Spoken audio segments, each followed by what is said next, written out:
Aujourd'hui, les actus chaudes sur les antennes de Web TV. Mesdames et messieurs, bienvenue dans cette partie où nous analysons les actualités qui ont fait vibrer la République démocratique du Congo. Mesdames et messieurs, aujourd'hui au programme la politique et les sports. Avec la politique, nous allons parler de la prise des paroles rares de Joseph Kabila, ex-président de la République démocratique du Congo depuis Goma, mais aussi de la qualification de l'OPAR pour la Coupe du Monde 2026.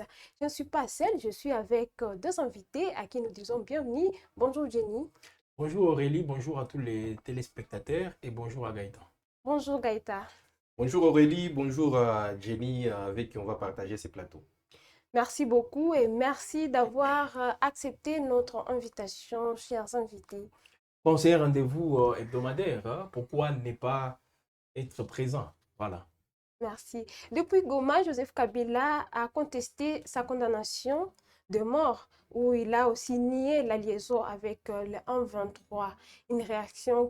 Une information qui a fait réagir la population et tout le monde se demande comment est-ce que les choses se passent. Et maintenant, là, nous voulons en parler. Gaëta, que pensez-vous ou que direz-vous, que dirait la population de Goma, d'ailleurs de toute la RDC, par rapport à la présence de Joseph Kabila à Goma?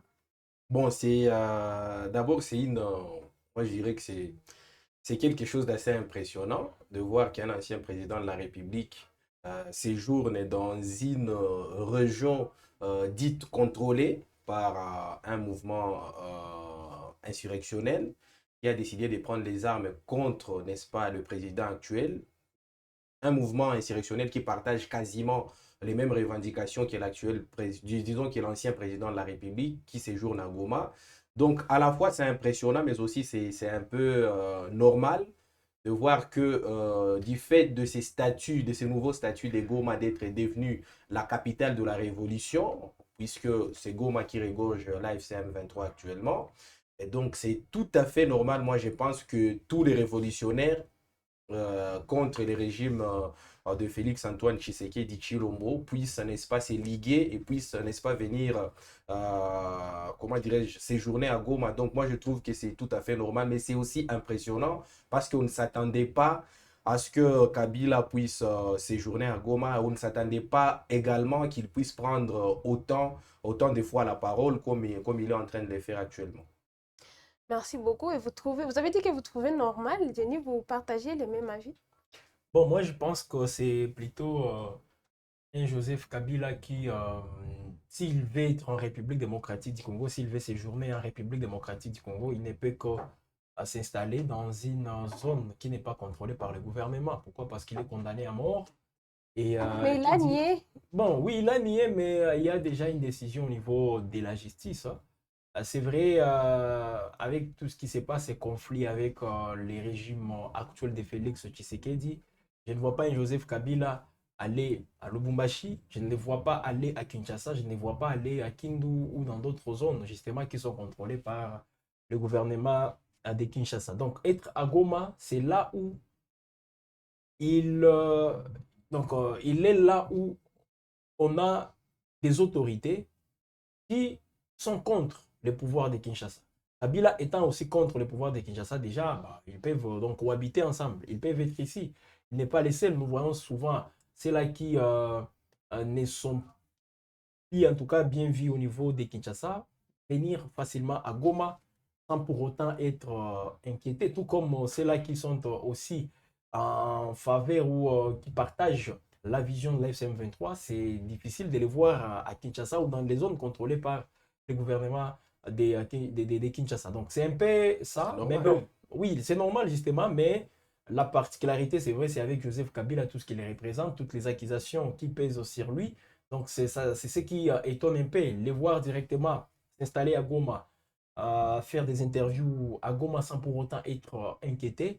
En tout cas, il est en train de donner petit à petit raison à ceux-là qui pensent qu'il est des mèches avec l'AFC M23. Mais jusque-là, c'est pas à quoi on doit s'appuyer pour confirmer l'appartenance de l'ancien président de la République à l'AFC M23. Moi, je crois que déjà, il faut attendre et laisser quand même chacun faire.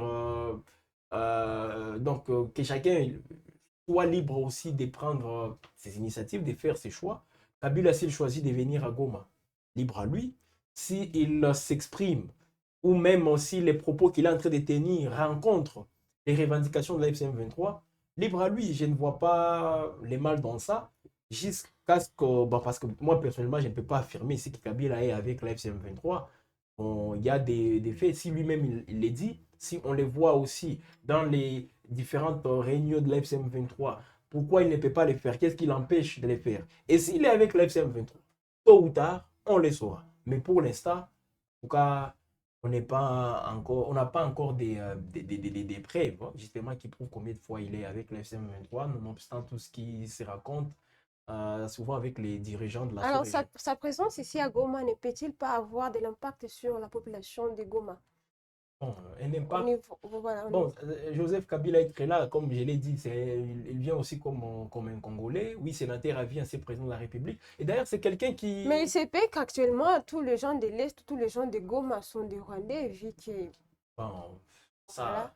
Bon, justement, peut-être, c'est là, c'est là qui s'exprime souvent, qui aborde les questions sécuritaires de l'Est de la République démocratique du Congo. Et si donc, il s'exprime sans pour autant euh, être dans la logique de Kinshasa. Oui, souvent, ils sont traités des Rwandais, d'étrangers, tout ça, FCM 23. Ça, c'est devenu une habitude. Mais l'impact sur la population, bon, je ne vois pas. Il n'y a pas d'impact aussi direct. Pourquoi? Parce que Kabila, c'est quelqu'un qui ne s'affiche pas publiquement. Même, il peut être à Goma et personne ne saura si Kabila est à Goma. Peut-être son entourage, son cercle fermé.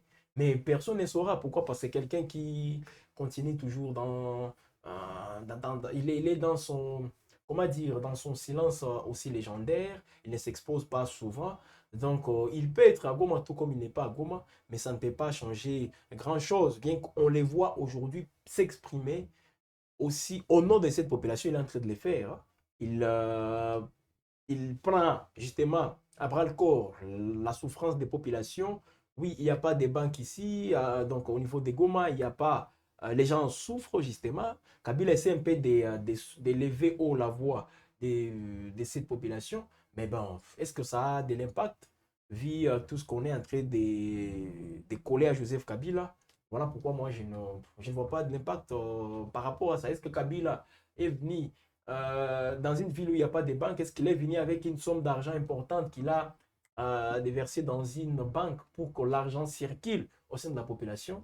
Je ne crois pas. Donc, il n'y a pas un impact aussi direct au niveau de la population. Merci beaucoup, Mais Jenny. moi, juste Ok, pour vous avez répondre la par rapport parole. à ce que Jenny a dit, moi j'aimerais que l'on essaie un peu d'abandonner ou d'éviter ces raccordements un peu faciles, de considérer comme M23 ou comme Rwandais toute personne qui a le même revendication que la FCM 23. Ça, c'est simpliste et ça dénote, n'est-ce pas, comment dirais-je, de la facilité avec laquelle on traite des gens ici en République démocratique du Congo. L'autre fois, sur ces mêmes plateaux de Actu Chaude, j'avais milité pour qu'aujourd'hui, les gens qui sont à Kinshasa notamment, les gens qui sont dans les institutions de la République, qu'ils puissent comprendre et admettre que l'on peut réfléchir de la même manière que l'AFC M23 sans pour autant en être membre. Ça, au moins, on doit se mettre d'accord. Et voilà pourquoi moi, je pense, pour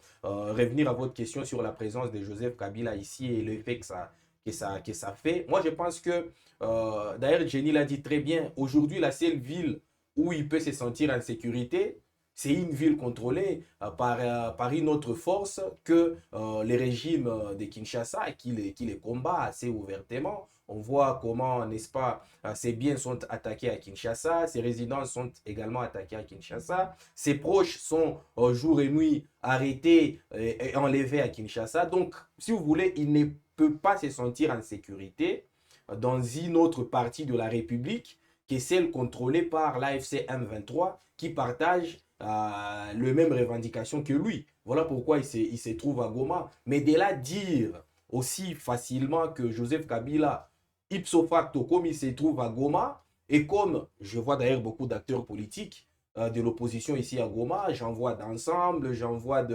d'autres partis politiques de l'opposition et même ceux de l'ESID de Martin Fayoulou. Il y en a qui sont ici. Certes, ils ne sont pas des têtes. Non, mais au-delà des acteurs de l'opposition, je vais vous surprendre, il y a même quelques membres influents de l'IDPS, voilà. Fédération de Goma, qui sont restés à Goma.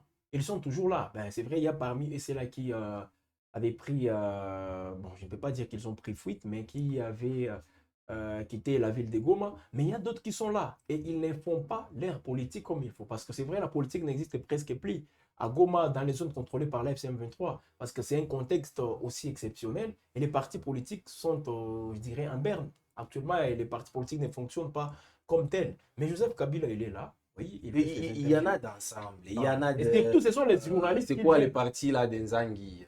AVRP. AVRP, il y en a plusieurs de l'AVRP, il y en a plusieurs des partis de l'ESID même. Il y en a qui sont toujours ici à Goma. Alors, leur simple présence ici à Goma fait-elle de membres de l'AFCM 23? Je ne pense pas. Je pense que ce n'est pas la même chose. Il y a une procédure pour intégrer à l'AFCM 23. Il y a une procédure bien précise. Et je n'ai jamais vu Joseph Kabila suivre cette procédure-là pour être intégré au sein de l'AFCM 23. Donc moi, je pense que c'est très simpliste.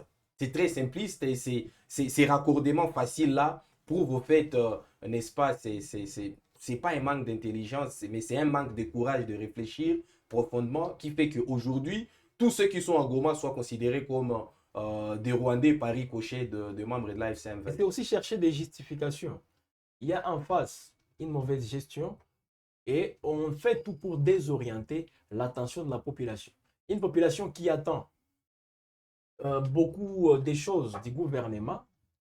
On voit le gouvernement aussi chercher d'autres raccordements avec les communicateurs du pouvoir qui viennent pour chercher les excuses en accusant les autres comme quoi c'est eux qui sont responsables de tout ce que nous connaissons. Et pourtant, ce sont ces gouvernants qui, en principe, sont redevables vis-à-vis de la population. Donc, on essaie un peu de fuir ces responsabilités et surtout désorienter l'attention populaire pour que la population ne demande pas de comptes aux responsables directs qui sont les gouvernants. Si aujourd'hui la ville de Goma est occupée par l'AFCM 23, est-ce que c'est à l'AFCM 23 que la population doit demander des comptes? Pas du tout. C'est au gouvernement. La population a voté. Je vois les présidents Félix Tshisekedi et tous ses proches se vanter comme quoi il est légitime. On nous dit encore une fois que le président Félix Tshisekedi, il a cette légalité. Ok, on est d'accord. Alors comme il est légitime, c'est au même titre qu'il doit aussi rendre des comptes à cette population et non demander des comptes à l'AFCM 23. Qu'est-ce que le chef de l'État est en train de faire pour que l'AFCM 23 ne reste plus à Goma, à Bukavu? C'est à lui de prendre ses responsabilités et trouver des solutions aux problèmes auxquels la population est confrontée.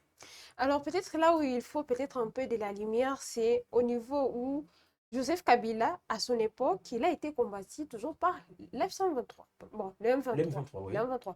Comment actuellement il peut se sentir libre ou à l'aise à Goma sous leur contrôle? C'est la politique. C'est la politique.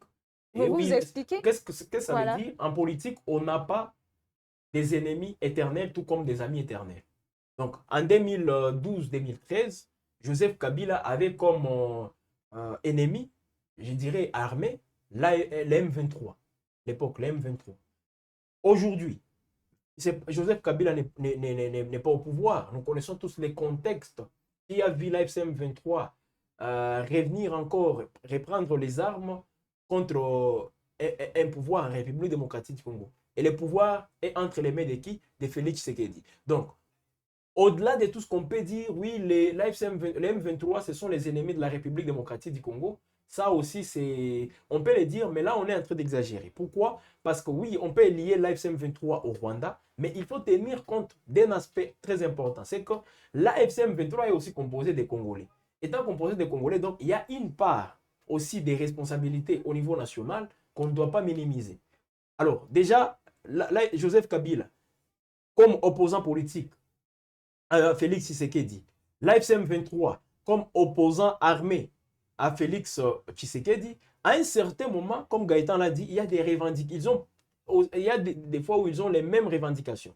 Comme quoi, l'AFCM 23 vous parle de la tyrannie. Joseph Kabila vous parle de la tyrannie. Ils ont quand même des arguments ils viennent avec des arguments pour Et il a dit à son époque qu'il n'y avait expliquer. pas de prisonniers politiques. Oui, il a dit à son époque, justement. Alors, c'est pas à moi de venir ici pour vous dire non. Il y a des kabylistes pour ça. Ils sont là, ils sont là. Voilà. Donc, moi, je reste dans une neutralité et faire surtout des analyses basées sur les faits. Donc, Joseph Kabila, avec comme opposant Félix Tshisekedi, et il y a aussi la FCM23. Et souvent, ils parlent la même chose. Félix Tshisekedi gère mal les pays, tout ça, tout ça. Et il y a d'autres revendications particulières qu'a la FCM23 et d'autres revendications particulières que Joseph Kabila peut avoir. C'est vrai, ils peuvent parler le même langage, ils ne sont pas les seuls. Souvent, on voit aussi d'autres opposants. Moïse Katumbi, même Martin Fayulu qui est à Kinshasa. Souvent, il fait quelques revendications, il fait des revendications qui rencontrent celles de la FCM23. Même les Kabound qui sont à Kinshasa. Alors, est-ce que sont-ils aussi membres de la FCM23? Bon, à l'opinion des répondre. Oui, Jenny vient de répondre assez brillamment à cette question. À l'époque, l'AFCM 23 était adversaire à Joseph Kabila, adversaire armé à Joseph Kabila. Comment aujourd'hui les deux semblent s'entretenir, semblent bien se comprendre, semblent ou bien s'entendre? Moi, je trouve que c'est tout à fait naturel, typique à la politique, la flexibilité de la politique. Vous savez, en politique, il y a un principe, les alliances se font, c'est défend et c'est refond. Il vous souviendra qu'en 1998, lorsque l'AFDL prend de l'ampleur, c'est du fait de l'AFDL que, indirectement, pas directement, Joseph Kabila est atterri au pouvoir, puisque Joseph Kabila a hérité du pouvoir de son père, un pouvoir qui lui a été accordé par l'AFDL. Donc, à l'époque, l'alliance était là. Après, au fil des temps, au fil voilà, du déroulé de la politique congolaise, il sait peu que, disons, il est arrivé que voilà, les successeurs de l'AFDL, tout ça, sont devenus ennemis au pouvoir de Kabila. Kabila les a combattus jusqu'en 2012-2013. Après, aujourd'hui, il sait peu que les revendications de l'AFC M23 sont les mêmes, à quelques exceptions près, que celle de Joseph Kabila. Peut-être que c'est le mode opératoire qui n'est pas les mêmes. Mais aujourd'hui, l'AFC M23 combat l'illégitimité du régime de Félix Tshisekedi. Kabila combat la même chose. Aujourd'hui, la FCM 23 se bat pour éviter les coups d'État constitutionnels. Kabila, c'est quasiment la même chose. Aujourd'hui, la FCM 23 se bat contre le musellement des libertés et les arrestations arbitraires qu'on observe à Kinshasa. C'est quasiment la même chose. Fayoulou. Et même Fayoulou et même Kabound. Kabound d'ailleurs qui milite pour que l'AFC M23 puisse être associé au débat public en République démocratique du Congo. Est-ce que cela fait-il de lui un membre permanent de l'AFC M23 ou un Rwandais? Alors pourquoi on doit avoir ces deux poids, deux mesures-là, ou lorsque c'est notre frère qui partage les mêmes revendications que l'AFC M23, oh non, là, il reste congolais. Mais lorsque c'est quelqu'un à qui vous avez déjà collé des origines douteuses, étrangères, j'ai fait allusion à Joseph Kabila, lorsqu'il dit ça, non mais c'est un Rwandais, lorsque c'est Katumbi, c'est un Juif. Puis c'est simplement parce que c'est quelqu'un qui n'est pas votre frère. Moi, je trouve que là, ça commence à devenir compliqué. Et je pense que les régimes en place devraient avoir suffisamment d'intelligence pour éviter ces basculements dangereux. Merci beaucoup, Gaëtan et Jenny, pour ces analyses. Merci beaucoup. Je pense que c'est clair. C'est très clair pour la population qui est en train de nous suivre. Alors, Jenny, que pensez-vous de la réaction du président rwandais, Paul Kagame? Ouais, bon, Paul Kagame, c'est vrai, hein, il est dans une posture où il doit s'expliquer. Il n'est pas le seul, hein. On voit même ses ministres revenir souvent sur les accusations que le Rwanda fait face. Il vous souviendra que récemment, le Rwanda a subi des sanctions des États-Unis. On est en train même de demander à ce que l'Union européenne fasse autant. Donc, c'est le Rwanda qui est dans une position défensive. Donc, le Rwanda est là pour se défendre aussi face aux accusations qu'il est en train de subir. Alors le président rwandais, il s'est expliqué encore une fois pourquoi, c'est l'angle que je peux aussi prendre souvent et laisser d'autres peut-être aborder d'autres angles de cette interview de Paul Kagame au niveau des Jeunes Afrique. Alors, Paul Kagame qui évoque le passage de Joseph Kabila au Rwanda. Pourquoi un condamné à mort en République démocratique du Congo, mais vous lui laissez les passages pour qu'il vienne dans une zone occupée par l'AFC M23. Voilà. Alors il dit non, toute personne qui voudra lutter pour que les choses marchent en République démocratique du Congo, ben, il est la bienvenue au Rwanda. Et en passant, donc, il a expliqué que ce qui fait à ce que Kabila plutôt soit justement en République démocratique du Congo. Il dit qu'il vient combattre Félix Tshisekedi, il est condamné à mort, il vient donc faire une lutte. Alors, il ne voit pas le problème de lui laisser les passages, donc laisser passer au Rwanda. Donc, c'est ce qu'a dit Paul Kagame. Mais moi, je pense que toutes ces sorties médiatiques, c'est pas ça la solution à la crise en République démocratique du Congo. Les acteurs impliqués dans ces conflits peuvent dire des choses. Demain, ils peuvent se contredire. Ça ne va rien changer. Si, parce qu'on est, comment expliquer? Kagame et Félix Tshisekedi se sont rencontrés aux États-Unis. Avant cela, ils se sont rencontrés au Qatar, avec l'émir du Qatar. Mais je pense qu'ils se disent des vérités. Alors donc, Félix Tshisekedi qui connaît toutes les vérités avec Kagame. Kagame qui connaît toutes les vérités avec Félix Tshisekedi. Qu'est-ce qu'on peut avoir, ou disons quel intérêt, nous, comme population, on peut avoir des propos que ces acteurs tiennent dans des médias interposés ou je ne sais pas quoi. Quel intérêt nous on peut accorder encore à ça? Parce qu'ils sont les acteurs, ils se rencontrent. C'est à eux de trouver maintenant des solutions parce que je pense que quand ils se rencontrent, ils discutent. Et si ces discussions, parce que tous, à l'unanimité, viennent dire non, voilà, on a discuté et je crois que ça promet. Comme ça promet, pourquoi encore venir emballer l'opinion avec des déclarations? Là, je parle de tous les acteurs parce que le chef de l'État congolais, lui aussi, il s'est exprimé récemment sur la crise sécuritaire en République démocratique du Congo. Kagame, qui l'a fait? J'aimerais voir ces acteurs rester même calmes, sans dire des choses comme ils sont en train de les faire. Ils travaillent dans le silence. Travailler dans le silence. Depuis qu'ils ont commencé à tenir des déclarations, est-ce qu'on avance? Les accusations. Mais on est toujours. L'escalade ne fait que continuer.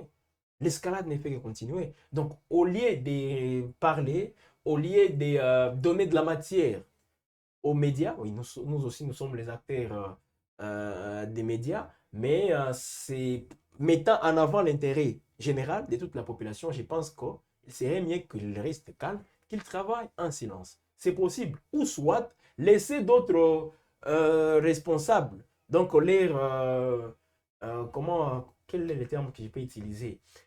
Bon, leurs ministres, leurs communicateurs venir et peut-être alimenter les médias. Mais eux, quand même, comme des responsables directs, devraient peut-être garder, rester calmes plutôt et travailler.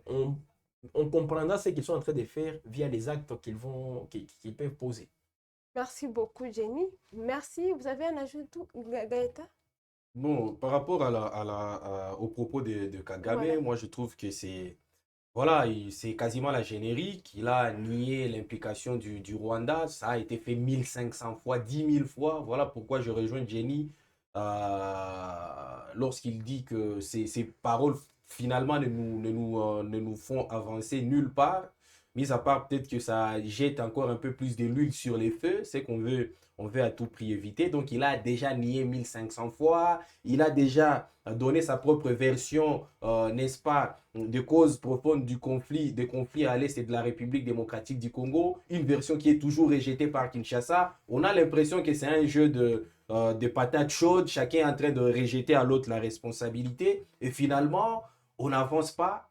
Et l'impression est que les gens accordent encore un peu beaucoup plus d'importance à ces différentes déclarations de part et d'autre, au point qu'aujourd'hui, on semble oublier les nécessaires, on semble oublier qu'on doit finalement avancer, on doit répacifier cette partie de l'Est et de la République démocratique du Congo, dont les habitants continuent à souffrir des affres et de la guerre. Alors si on ne comprend pas cela, si on reste dans des invectives, parce que je suis sûr que Kinshasa réagira à ces propos de Paul Kagame.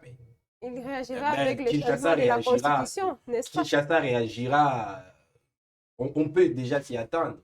Kinshasa réagira et peut-être parce qu'on est dans la fièvre Voilà, on est en fait, hein, avec la qualification de Léopard. Peut-être que Kinshasa n'aura pas suffisamment de temps pour réagir, Voilà. mais il faudrait que les acteurs régionaux, locaux, nationaux et sous-régionaux comprennent qu'il y a urgence qu'on passe finalement à l'acte. Merci beaucoup. Terminons avec les sports et avec la qualification des Léopards à la Coupe du Monde 2026, 52 ans après. Ouais. Alors, quel message, Gaïta, pour le pays? Bon, c'est un message de fierté, à la fois pour un pays qui souffre énormément. Heureusement que les événements malheureux sportifs arrivent souvent lorsque les pays s'engouffrent du point de vue sécuritaire. Vous vous souviendra qu'en 2009, je pense, lorsque la RDC a remporté les CHAN, le premier CHAN, la RDC, le pays était vraiment dans le feu. Donc, c'est un message de fierté que cette qualification vient amener. Mais il ne faudrait pas que l'on s'enflamme beaucoup. Là, j'aborde maintenant l'angle sportif. Il ne faudrait pas que cette qualification puisse nous faire oublier à quel point le secteur sportif en République démocratique du Congo est dans un état comateux. Il n'y a pas de championnat, il n'y a pas d'infrastructure, il n'y a quasiment pas de stade homologués. Il y a de la corruption qui est d'ailleurs prouvée sur les réseaux sociaux par les corrupteurs. Vous imaginez l'état dans lequel se trouve notre football. Donc, moi, j'aimerais que cette qualification soit plus un électrochoc pour le développement d'autres football, plutôt qu'une réjouissance nationale qui peut faire à ce qu'on puisse oublier l'état dans lequel se trouve notre sport. Merci beaucoup, Jenny. En tout cas, c'est une fierté. Et comme je l'ai toujours dit, souvent, je m'interroge, qu'est-ce qui peut me rendre fier d'être congolais? Je me demande en tout cas, il y a des actes qui sont posés dans plusieurs secteurs. Alors avec ces léopards, hein, parce qu'il faut le dire, ce sont les léopards seniors messieurs qui viennent de décrocher une qualification historique, hein, à la phase finale d'une Coupe du Monde, 52 ans après, comme vous l'avez dit. Alors c'est une fierté, c'est parmi les rares, hein, aspects qui aujourd'hui donnent aux Congolais cette fierté d'appartenir à cette nation. Alors donc, il faut quand même se réjouir de ça. Bravo à cette équipe, bravo, en tout cas, merci pour ces travaux. Et c'est à tous les niveaux. Je ne peux pas juste me limiter aux joueurs, il faut aussi saluer l'encadrement sur les plans sportifs qui a été aussi réalisé. Il faut aussi reconnaître l'accompagnement des autorités congolaises par rapport à ça. Ah ouais. Parce que le chef de l'État lui-même l'avait dit, Félix Tshisekedi, lors de son passage, après cet échec contre le Sénégal, parce qu'à ces jours-là, les chefs de l'État n'étaient pas au stade. Et après, nous sommes allés jouer un match, je crois, contre les Togo. Et après, c'était contre les Soudan à Kinshasa. Les chefs de l'État étaient au stade ces jours-là. Et il est entré après le match, il s'est entretenu avec les joueurs dans le vestiaire. Il leur a dit, il faut aller chercher cette qualification. Personne n'y croyait. Personne en tout cas. Pourquoi? Parce qu'on voyait les chemins très longs. Aller d'abord au barrage africain et puis jouer maintenant cette finale intercontinentale. Personne ne s'attendait à ce que les Léopards gagnent contre le Cameroun, gagnent contre les Nigeria et puis aller rencontrer les pays qu'on ne rencontre pas souvent. Parce que c'est vrai, la Jamaïque, c'est un pays, ben, je peux vous l'avouer, moi personnellement, c'était la première fois pour moi de suivre un match de la Jamaïque. Et imaginez, suivre un match de la Jamaïque contre mon pays, la République démocratique du Congo. Donc c'était quand même... Vous étiez frustré? bon, pas frustré, mais je ne m'attendais pas justement à cet exploit. C'est vrai, après avoir gagné le Cameroun et les Nigeria, et puis jouer un seul match, là, en tout cas, on savait tous que ça casse ou ça passe. Et bien, heureusement pour la RDC, c'est passé.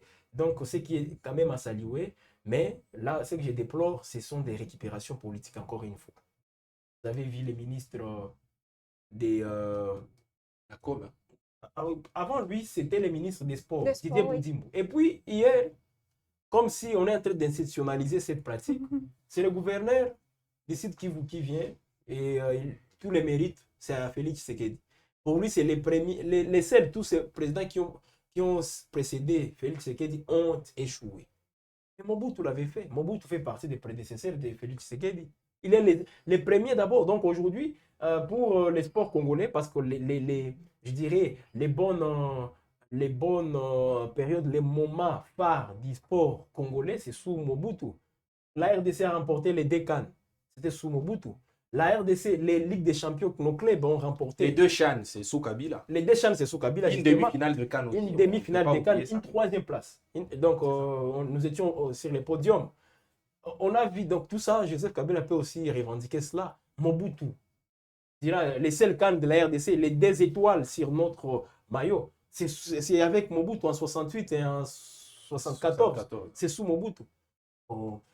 Ça ne sert à rien en tout cas de faire des récupérations parce que c'est le seul secteur aujourd'hui qui rassemble tous les Congolais.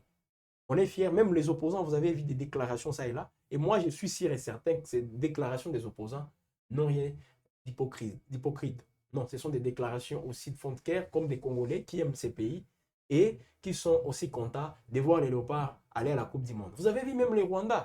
Bon, de ce côté-là, peut-être c'était un acte pour les Rwandais de montrer combien de fois, au-delà de tout ce qui peut nous diviser sur le plan politique, mais diplomatiquement, mais c'est un message. Pour réussir, oui. Oui, c'est un message. Parce que les Rwandais disaient cela. Mais c'est qui n'a pas été bien réussi, malheureusement. Mais je peux vous assurer, au Rwanda, il y a des gens qui sont contents. Ils sont Mais ça, je vous l'ai dit. Pourquoi? Parce que quand un Congolais est content, il manifeste ça ouvertement. Et tout le monde, quand on voit un Congolais en train de festoyer, en train de célébrer, ça vous donne même, vous, un voisin, donc ça vous motive aussi, ça vous rend aussi fier à un certain moment. C'est ce qui se passe au Rwanda. Rappelez-vous lorsque Mazembe avait atteint la finale d'une Coupe du Monde. Mais tout le monde au Rwanda... En 2010. Oui, en 2010. Mais c'est devenu, même aujourd'hui, si vous traversez les Rwandais avec les drapeaux congolais, on va dire Mazembe, Mazembe, Mazembe. Des fois, on assimilait même les clubs de Mazembe à l'équipe nationale de la RDC. Donc, c'est une fierté qui est toujours aussi partagée, mais surtout pour les Congolais. En tout cas, on doit bien sûr festoyer, mais il faut éviter, nous, des récupérations politiques comme ça s'est fait aujourd'hui. Et heureusement que l'équipe nationale avec Sébastien Desabre évolue comme dans une bulle où voilà, c'est devenu comme un système à part qui n'admet pas des interférences extérieures. Sinon, à l'époque, c'était grave parce que on voyait des ministres qui rentraient dans le vestiaire, qui proposaient leurs joueurs, le président de la République qui partait chercher un joueur, qui Mecha Kelia c'était lors des éliminatoires de la Coupe du Monde 2022, je pense. Le président lui-même s'est impliqué pour qu'un joueur vienne et il a imposé d'ailleurs pour qu'il joue. Oui. Donc, heureusement qu'aujourd'hui, on est en train d'assister à une certaine restructuration de l'équipe nationale sous Sébastien Desabre qui fait que toutes ces récupérations politiciennes-là, toutes ces ingérences politiciennes n'ont pas d'effet sur l'équipe nationale. Après, j'aimerais profiter, vous allez me laisser peut-être 1 minute puisque c'est moi qui présente régulièrement les émissions sportives ici sur Web Info Télévision. J'aimerais profiter de cet instant pour essayer un peu de répondre à une inquiétude de plusieurs de nos abonnés. J'ai constaté que plusieurs de nos abonnés nous ont posé des questions sur l'ossature de l'équipe nationale qui devrait aller à la Coupe du Monde. Qui sont ces joueurs qui iront à la Coupe du Monde?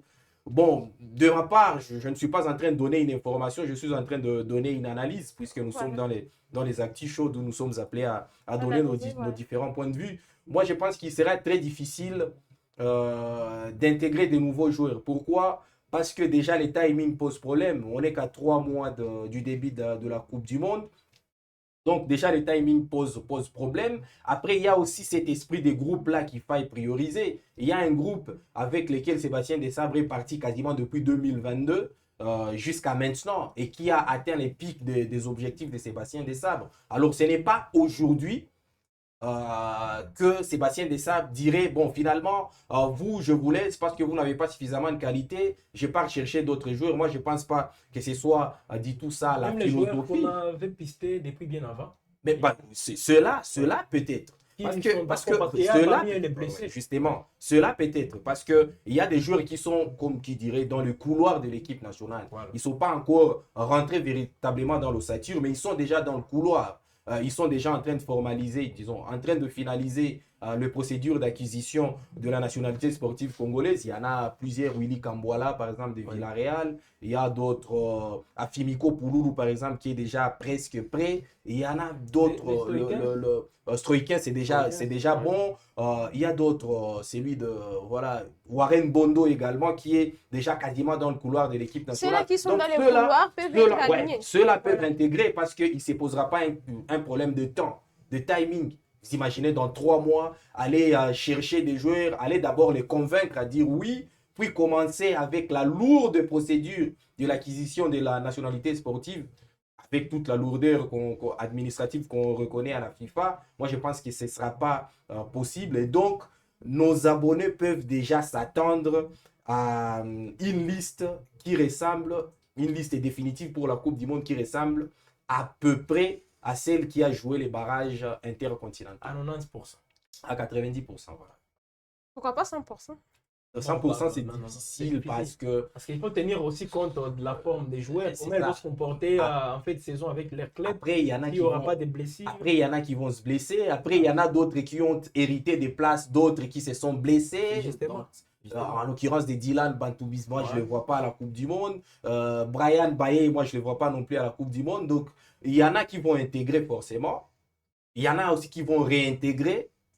Mais il n'y en a pas nombreux qui vont venir. De nouveau, des novices, il y en aura très peu. En tout cas, pas plus de 4 ou 5. 4 c'est beaucoup. 4 c'est beaucoup. D'ailleurs, j'en vois 3 ou 4. Moins de 3. 3 maximum. 3 parce que je fais allusion aux 3 qui sont déjà en train de finaliser leur procédure. Justement. Ça peut passer. Merci beaucoup. Alors, 52 ans après, ne trouvez-vous pas un ça ne va pas? Pas un petit ça ne va pas, mais grand ça ne va pas. Oh. 52 ans. Mais oui. Je crois. Mais c'est beaucoup. Des vaches mecs comme ça, on en a déjà connu. Hein. Ouais, c'est ça. Même dans le football de club, des équipes comme Liverpool, on fait des cinquantaines d'années sans gagner de titre. La différence, là, on fait 52 ans sans pour autant jouer la Coupe du Monde. Mais c'est plus de 52 ans qu'on ne remporte pas la CAN. Mais au moins, quand même, on jouait. Bon, la CAN aussi, elle est prestigieuse. Puis on joue la CAN, le mieux qu'on fait, je crois, c'est atteindre les demi-finales et puis terminer à la troisième en 2015. En 2015.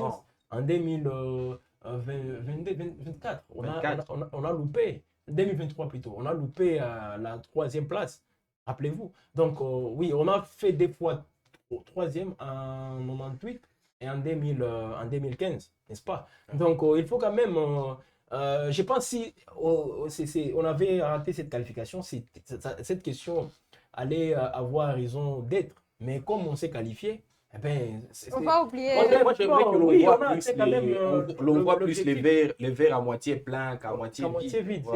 Donc, on a connu un moment de mou absolu, on peut l'admettre. Après, il y a aussi des clubs congolais qui sortaient quand même du lot, notamment les TP Mazembe, qui avaient l'habitude de sauver le football congolais. Mais Satellan, rien que sur l'équipe nationale, moi, je pense que nous sommes dans le bon. On est 46e au classement FIFA, c'est très bon. On était 75e il y a encore quelques mois avant l'arrivée de Sébastien Desabre. Aujourd'hui, on voit que rien que sur l'équipe nationale A, que ça marche à merveille. On gagne 2 matchs, on s'est qualifié à des compétitions internationales, on commence à rivaliser avec le gros d'Afrique, on perd rarement. Moi, je pense que c'est déjà un acquis. Mais comme je l'ai dit, il faudrait que cette dynamique de l'équipe nationale puisse entraîner quelque chose de positif sur le football congolais en général. Parce qu'on a l'impression que c'est, comment dirais-je, l'équipe nationale est en train, en quelque sorte, de cacher, c'est comme un homme nu à qui on achète un chapeau neuf. Donc l'équipe nationale, c'est comme un chapeau neuf sur un homme tout nu. Donc le football congolais est tout nu. L'équipe nationale il faut insister, senior va très bien. Mais il faudrait que cette dynamique de l'équipe nationale sur ça. Puisse entraîner un peu. J'ai déjà fini. Alors, c'est très important ce que Gaëtan vient de soulever.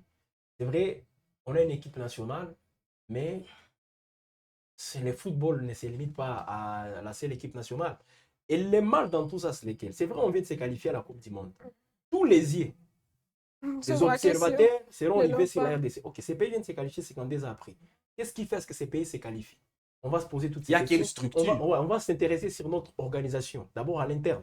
Au-delà de ça, on a fait une aventure que les gens considèrent comme étant voilà, une façon d'attirer les touristes, les investisseurs, en allant chercher des partenariats avec des clubs européens. On est à Barcelone, on est à Milan, on est aussi à Monaco. C'est vrai, c'est l'argent qu'on est en train de donner à ces clubs. Mais en retour, quand on voit Barcelone s'afficher avec ces maillots d'entraînement où on mentionne RDC cœur de l'Afrique, ça va attirer les gens. Au-delà des investisseurs qui vont venir, même les sportifs avérés peuvent se poser des questions. Ok, c'est pays qui finance tout ça, mais comment évoluent les sports là-bas? Et là, vous allez voir, on n'a pas de championnat. Presque, on n'a pas de championnat. Dans d'autres disciplines sportives, qu'est-ce que nous faisons? Bien, pratiquement. Alors déjà là, ça sera une très mauvaise image qu'on sera en train d'opposer à ces prouesses des léopards, ce qui ne sera pas du tout bon. Donc, il faut capitaliser ce que les léopards sont en train de faire en s'organisant aussi à l'interne. J'aurais bien voulu que les ministres des Sports commencent d'abord avec une organisation efficace sur le plan national et puis aller débourser des sommes colossales à des clubs, aux clubs européens parce que là, c'est maintenant, tous les projecteurs seront déjà orientés vers la République démocratique du Congo, un pays qui n'a pas des championnats, même aux interclubs de la CAF. Qu'est-ce que nos clubs font aujourd'hui? C'est pas ça, la République démocratique du Congo. Donc, il faut tenir compte de ça. Et surtout, j'ai aimé ce que Desabre a dit, je crois que c'était hier sur les antennes des RFI. Il a insisté aussi sur l'aspect des joueurs locaux. C'est là qui évolue en République démocratique du Congo. Ne vous en faites pas, on n'aura pas tous les jours des binationaux. Pas tous les jours. Et si on peut avoir les binationaux, c'est lorsqu'ils sont au soir de leur carrière, souvent qu'ils acceptent de venir. Donc il faut aussi privilégier ces locaux. Et en les privilégiant, il faut d'abord qu'il y ait un encadrement aussi digne pour que nous puissions aussi capitaliser les talents qui sont nombreux. En tout cas, il y a beaucoup de talents. Il faut capitaliser ces talents pour que la République démocratique du Congo trouve aussi quelque chose de bon dans tout ce qu'ils sont en train de faire. Merci beaucoup, cher Congolais. Je trouve, après ces analyses, je trouve que le conduit du 1er avril a été bien mérité. Félicitations aux Léopards et félicitations à tous les Il y Congolais. a un autre qui arrive d'ici là, Simon Kimbangu. Simon Kimbangu, les 6. Nous sommes devenus un pays de congés. Hein. Voilà. La Voilà. culture de la paresse. C'est Donc, typiquement les congolais. Mais on l'a c'est mérité typiquement quand même. les mois d'avril, on a les premiers. Ouais. On aura les 6 et les 30 avril. La journée des enseignants. Des enseignants. Ouais, voilà. Après, il y aura le 1er mai qui va suivre. Oh, il y aura aussi les premiers mai. Vous voyez. Ah, mais il y a et le 17 mai. Donc, Mais nous je sommes trouve- devenus un pays de congés. Des congés. Mais où est le mal? Les premiers, on l'a bien mérité. Vous dites 52 ans après. Bon, En tout cas, c'est énorme. c'était aussi spontané, les premiers. Parce qu'imaginez, il y a ça aussi, c'est les matchs avec la Jamaïque. C'est terminé, je crois, c'était à 1h du matin, 1h du matin, 2h. 2 heures. Voilà, il fallait se reposer. N'est-ce pas? Mais Et il puis, fallait se c'est le matin que les communiqués tombaient. Imaginez que les Mais il y avait agents déjà d'État- une promesse que s'il réussissait, Bon, Il y aurait- Il n'y en avait il y en pas avait pas, il y en avait d'officiel. pas. Il y en avait pas C'était d'officiel. juste dans la foulée, les matins, et pourtant, il y a des fonctionnaires de l'État qui s'apprêtaient déjà à aller au travail. Mais on Donc, aime les gens- les congés. mais à part la ça, culture de la à part paresse, ça, c'est même les- typiquement congolais. c'est ces gens qui vivent, qui se débrouillent, qui vivent autour du jour et qui dépendent aussi, il y a parce qu'il y a une certaine, comment dire, interdépendance. Donc, il y a des fonctionnaires de l'État qui sont là, et puis il y a ces gens qui se débrouillent tous les jours, qui collaborent souvent, et ces gens-là, ces jours-là ne se sont pas retrouvés. C'est ces gens qui vivent autour du jour. Donc, c'est peut-être le sacrifice aussi. Ouais, Comme c'est l'équipe sacrifié, nationale s'est qualifiée, il voilà. fallait quand même qu'on se sacrifie. Lorsqu'on sera éliminé, on fera un 2 national. Non, on ne peut pas être éliminé. Bon, là, le Regarde non, l'espoir. Non, mais si on L'objectif était éliminé est par la Jamaïque, Ah. on aurait fait un 2 national. Peut-être. Heureusement, Heureusement, c'est c'est- national 2 national. Heureusement, on s'est qualifié. C'est le contraire. Heureusement, on s'est Heureusement, qualifié. Voilà. Bon, quel message adressez-vous à un Congolais qui veut réussir, mais il y a des obstacles? De persévérer dans ce qu'il fait, de ne pas lâcher et surtout de se servir de l'exemple de l'équipe nationale congolaise, puisqu'en septembre, on avait vu tous ce que la défaite face au Sénégal avait produit. Ces jours-là, la plupart des gens se disaient que c'était fini. Pourquoi avoir cassé maintenant Ils ont cassé les stades, les gens ont... ont failli arracher la pelouse.